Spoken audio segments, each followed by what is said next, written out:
सो IPL 2026 start होने वाला है फ्रॉम 20th ऑफ मार्च। और अब हम लोग एक एक करके सारी टीमों का एक स्क्वाड एनालिसिस करेंगे।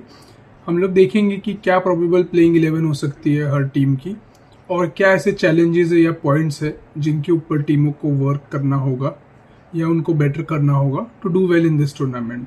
सो without any further ado, let's jump into it. So इस वीडियो में हम बात करने वाले हैं चेन्नई सुपर किंग्स की, और अगर ऑक्शन में जाने से पहले इस टीम की क्या रिक्वायरमेंट्स थी वो हम लोग देखें तो लोअर ऑर्डर और मिडल ऑर्डर बैटिंग की एक रिक्वायरमेंट थी, बिकॉज लास्ट सीजन थोड़ा सा स्ट्रगल किया था बैटिंग ने। ऑल्दो सीजन का एंड आते आते टॉप ऑर्डर के कुछ प्लेयर्स मिल गए थे जैसे कि आयुष महात्रे और डिवॉल्ट ब्रेविस, लेकिन इस रिक्वायरमेंट को फुलफिल करने के लिए अगर देखें कि कौन से प्लेयर्स खरीदे हैं तो कार्तिक शर्मा और प्रशांत वीर, ये दो अनकैप प्लेयर्स को खरीदा है और 14-14 करोड़ में खरीदा है। तो एक बड़ा अमाउंट इन्वेस्ट किया है दोनों यंगस्टर्स में, but let's see how they perform. उसके अलावा फॉरेन पेस ऑप्शंस में मैट हेनरी और जैक फोक्स, सो ये दो न्यूजीलैंड के पेसर्स को खरीदा है और अच्छे ऑप्शंस है, स्पेशली मैट हेनरी जिन्होंने रिसेंटली काफ़ी अच्छा परफॉर्म किया है even in the T20 format is well, is perform really well.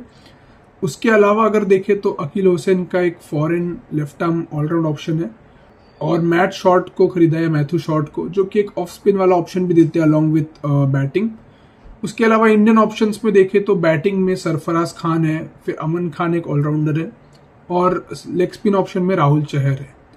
अब हम लोग अगर प्लेइंग 11 की बात करें सो 2-3 कॉम्बिनेशंस हो सकते हैं प्लेइंग 11 में, and let's see one by one. So playing 11 की बात करें तो सबसे पहले संजू सैमसन, उसके बाद आयुष महात्रे होंगे, फिर ऋतुराज गायकवाड़ और डिवॉल्ट ब्रेविस। अब जो नंबर 5 की जो पोजीशन है ये थोड़ा सा इंटरेस्टिंग हो सकता है, क्योंकि क्या प्रशांत वीर को थोड़ा ऊपर खिला सकते हैं, क्योंकि पहली बार IPL खेलने वाले हैं और यंगस्टर है तो वो थोड़ा सा प्रेशर हटाने के लिए उनको क्या नंबर 5 पे थोड़ा ऊपर भेज सकते हैं और फिर दुबे को 6 पर भेज सकते हैं। सो ये एक पॉइंट हो सकता है।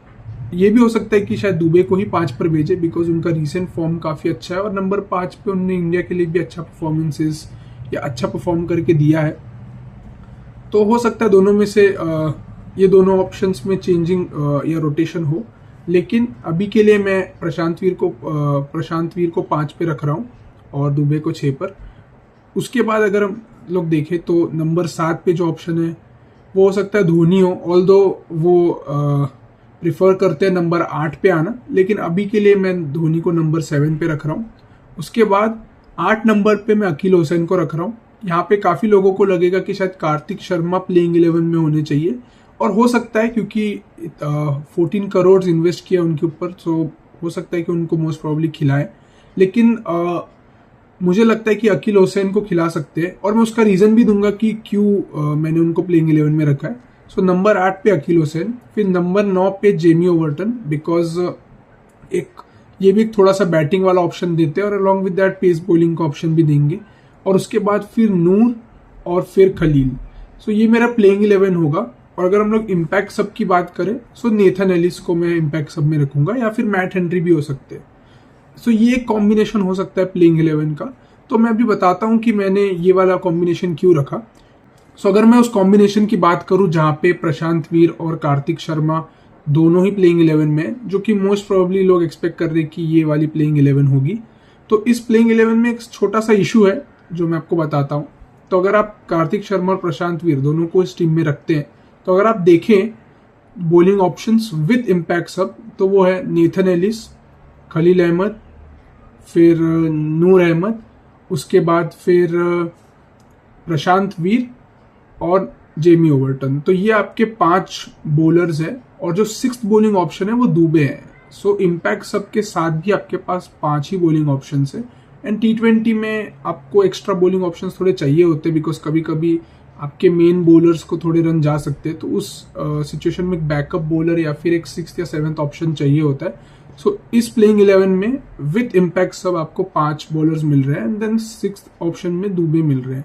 तो ये थोड़ा सा ट्रिकी ऑप्शन हो सकता है, लेकिन अगर इसी की जगह पर हम लोग अगर पहला वाला प्लेइंग 11 देखें तो यहाँ पर अकील हुसैन आपको एक 6th बॉलिंग ऑप्शन देते हैं, and then Dube becomes CSK 7th bowling option.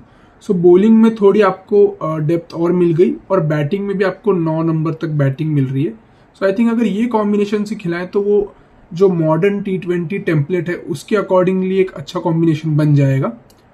So let's see कौन से कॉम्बिनेशन से खेलते हैं, लेकिन ये 2 कॉम्बिनेशंस हो सकते हैं। तो चैलेंजेस की बात करते हैं, और एक चैलेंज जो हो सकता है वो है लोअर ऑर्डर बैटिंग या फिनिशिंग, क्योंकि अगर हम लोग प्लेइंग 11 देखें और या फिर कॉम्बिनेशन देखें, सो एक कॉम्बिनेशन में तो दोनों यंगस्टर्स खेल रहे हैं in the team, in the middle order and lower order.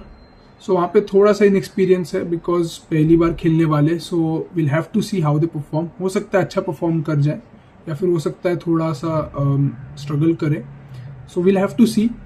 Along with that Dhoni भी जो है अभी 43-44 के हो गए हैं, और लास्ट सीजन में भी फॉर्म को लेके थोड़ा सा इश्यूज थे या स्ट्रगल थोड़ा सा था। सो देखना पड़ेगा कि कैसे परफॉर्म करते धोनी। सो थोड़ा इशू है लोअर ऑर्डर में या फिर फिनिशिंग में, और लोअर ऑर्डर को थोड़ा स्टेप अप करना पड़ेगा या फिर इस चैलेंज को सॉल्व करना पड़ेगा ताकि Chennai super Kings can perform well in this tournament. So Chennai super Kings की बात कर ली हमने इस वीडियो में, और क्या लगता है आपको क्या प्रोबेबल प्लेइंग 11 हो सकती है फॉर द टूर्नामेंट या for the first match? So आप मुझे वो कमेंट्स में बताइएगा, and I will see you in the next video with the next team. So bye bye.